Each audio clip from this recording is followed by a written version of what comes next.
I kept pressuring my brother. I kept telling him, we have to go see The Hateful Eight. We have to go see The Hateful Eight. Because, for one reason, I thought, okay, it's Quentin Tarantino. I'm not the biggest fan of him. I have seen pretty much all of his movies. I've only liked about half of them, fortunately. And so in the lead up to going to go see Hateful Eight, I thought, do I really want to go pay to see it? Like, I don't even know if it's going to be good. It's got a 75% on Rotten Tomatoes. I've heard people say, or some people say, that it's fantastic. I've heard other people say that it's meh. So I was so divided about whether I should actually go and pay to see it. Because, again, it is a lot of money to go out to the movies these days. So I've decided, okay, I'm going to search the internet and try and find a way to download it. That did not work because I knew about this movie. I knew that it was being shot on Ultra Panavision 70mm film. This stuff is meant to make this whole image look as big as possible. They haven't used it since Ben-Hur, since the 1950s. And the Weinstein Company decided, alright, to produce this film, to make it the most perfect film experience that we can possibly think of, we're going to try and restore a bunch of old film projectors, which pretty much all cinemas in America have actually tossed out, or they just store in a back room. Some of them have even been destroyed, and they had to remake them, and then that way they could show this movie in its full 70mm roadshow release. Fortunately, we didn't get that in Perth, but I was still excited nonetheless to go and see this big, humongous, epic film that was shot in a big, epic way with big, epic film, with film strips. And I thought, I can't download it. I can't download this. It's going to air all the download quality that I got was so pixelated and so poor. And I just thought, no, this is wrong. If I'm going to go see this movie, I might as well pay if you know the average price for a movie ticket nowadays, and whatever else you want to get, but it was worth it. Oh God, it was worth it. I finally saw it with my brother, and I thought, holy crap, this is really fun. Like, a lot of the trailers and a lot of the posters and production and marketing for this movie would have you believe that it's a drama. It looks like you'd think that it was a dramatic sort of piece. Oh good God, no! It is fun. It is so. Oh, me and my brother were sitting there and we were laughing our asses off at some of the scenes. Oh, I don't want to go into it because I don't want to spoil it, because there's a lot of spoilerific scenes that are still funny. But I will go into it. So spoilers, for anyone who doesn't know anything about this movie, I will be going into it a bit, but not too much that I don't reveal anything.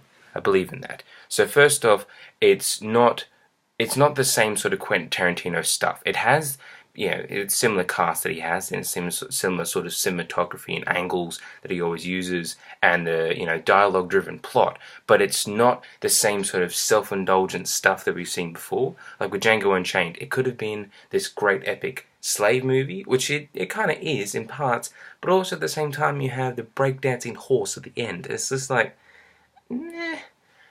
With Hateful Eight, you didn't have any of that self-indulgence. You had dialogue that was at the same time fun, enjoyable. The whole time you were just following plot beat to plot beat, boom, boom, boom, boom, boom. It was so clean, precise. But also you were getting wrapped up in the story of, what happened to people post-Civil War, post-American Civil War, and their thoughts and feelings not just on the northern side, but how the Southerners felt as well. Sorry, getting mixed up with my words. But movies have never really gone into that sort of area before. They've tried with Gone to Wind, and it never really worked.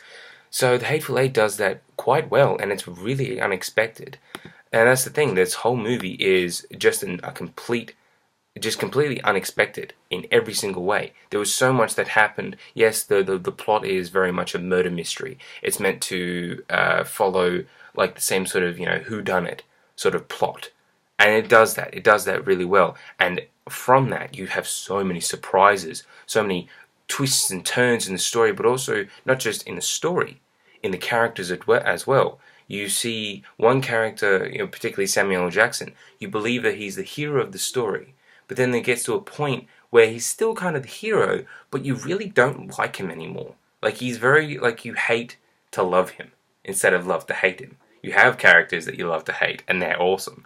But you kind of hate to love Samuel L. Jackson, and I think that's just him being a really bad guy. But you have to believe him because he's the only one who's not trying to kill. He's not, trying intentionally to kill everyone. He's just defending himself, I guess. He's out for his own good, which is a very effective sort of thing. And the cast for this movie, aside from Samuel L. Jackson, is amazing. I loved Kurt Russell. Jennifer Jason Leigh deserves the Oscar, not because it's a dramatic performance, but just because she was so unlikable. You really wanted her to get punched in the head and just the whole time she was like Kathy Bates in Misery. It's one of the only female characters who actually really root for the characters to beat the crap out of her. So I'm still playing with this pillow for some reason. I do not know why. Focus. And and Jennifer Jason Leigh is awesome. I'm seeing much more of her, which I like, and I really enjoy her. I saw in I don't actually remember seeing her in Road to Perdition, but she's in Anomalisa. So excited to see that. So very excited as well. So yeah, and the movie just it flows really well. But then for about the first act, then it gets to a certain part of the movie where it kind of just keeps stopping and starting. Like it gets to a point, and then it kind of just slows down a bit, and then gets to another point. And I mean, this is just the problem with editing, I guess. There's a lot of long takes of kind of nothing, and there's a lot of dialogue that's going on between characters, but you don't see it because you're still stuck on this one shot of Michael Madsen putting on his hat. And I'm like, you could kind of like cut that out if you wanted to, please. And the flaws of this movie is just that the pacing isn't exactly that well, because Quentin Tarantino tried to write this as a normal script, got leaked, and then he said, "No, I'm not doing it anymore. I'm canceling the movie." Then he did a reading with the cast that he wanted, which turned out really well. He had an exclusive audience. Not many people were allowed to see it, but people that did see it thought it was amazing. The cast absolutely loved it, and he thought, "Well, I've got a script, got a cast. I'm all good for production. Fine, I'll do the movie." I think he did a couple of rewrites, which made it more like a play, which worked because it's evenly structured. You have chapter 1, 2, 3, 4, 5. You have like small little breaks. And he had also a 15-minute intermission in the extended version, which I think sucks because you kind of needed one. There was a point in the movie where I knew where the intermission could have gone, and I thought they could have actually just put it in there just for the general release. It really did feel epic more than its runtime. Its runtime was 2:48. 2 hours 48 minutes, but it felt like a full 3 hours, it's okay.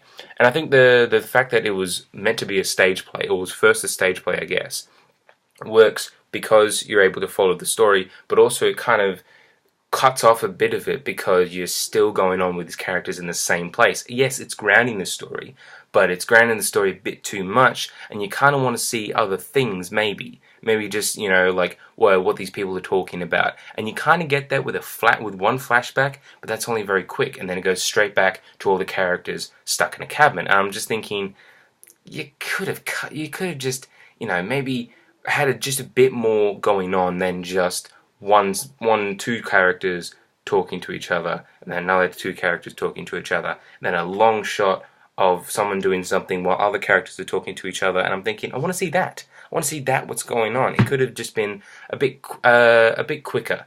The plot beats flow, but the movie itself on a whole kind of feels like a bigger shell for what this movie could have been. This movie could have been a little bit smaller in terms of length, but the movie around it, it's kind of like the story of them in the cabin is this middle part, and it's got this really large shell over it with a lot of filler, a lot of emptiness in there. And I thought, and you could kind of feel that sort of thing, and you feel like you're more stuck in the empty part, looking at the middle part. You're not exactly as invested in the actual story itself. And I thought that it's a bit of a distraction. There's a lot of times where I'm feeling really distracted, and I kind of check my phone a bit, like not just as boredom, but just there was actually nothing really going on. So it was okay, but I was thinking they could have cut that out. But that's just my opinion.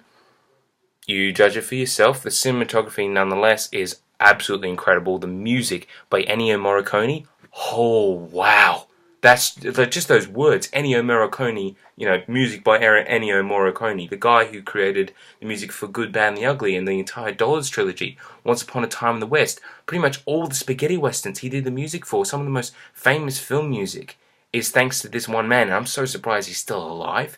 And God, he deserves this Oscar. He's nominated for the Best Original Score, and he deserves it completely. I will actively campaign that if I can.